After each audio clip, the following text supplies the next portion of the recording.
And finally, the last value, the last thing. Remember, when we're riding a bike, we're asking, do you want to ride a bike? We lean away from fundamentalism. We lean away from theological liberalism. We get balance, and then we get the push.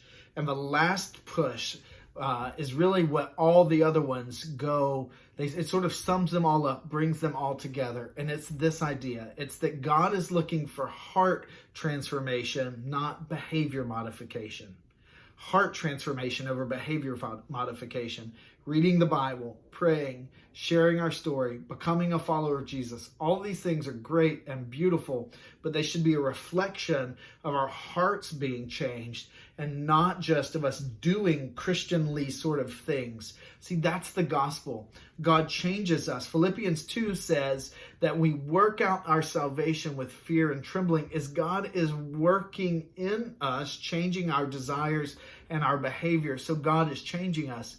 Jesus was the first person ever to use the Greek word, the Greek idea of hypocrites. A hypocrite was just an actor. And he constantly was calling people hypocrites. He was saying, you act like you're a person of faith. You act religious, but you have no relationship with God.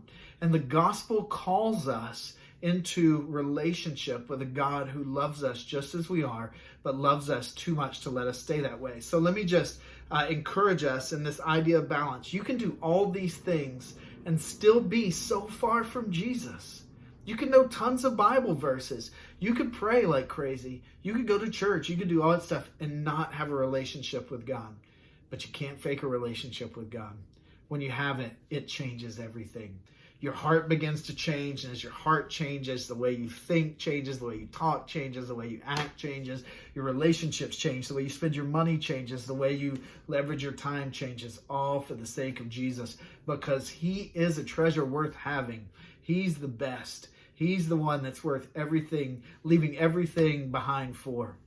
And so the gospel changes us. Let me encourage you with a story. Some people come to Jesus he's telling this sort of story. I don't know if it exactly is going to happen and he was future casting or if he was speaking in parable. But basically they come to him and they say, Lord, Lord, didn't we prophesy in your name and cast out demons in your name?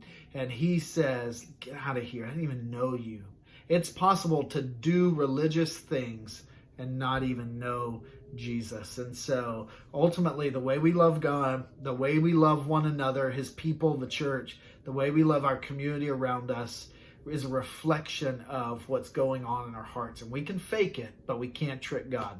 We may trick everybody on planet Earth, but we cannot trick God. So as God changes your heart, your behavior changes. You lean away from fundamentalism. You lean away from theological liberalism.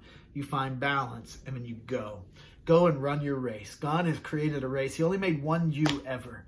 One you ever. And he set out a race that is just for you. And he wants you to go run in victory. Not with training wheels. Not always just being fed by somebody else. But running your race. God bless you.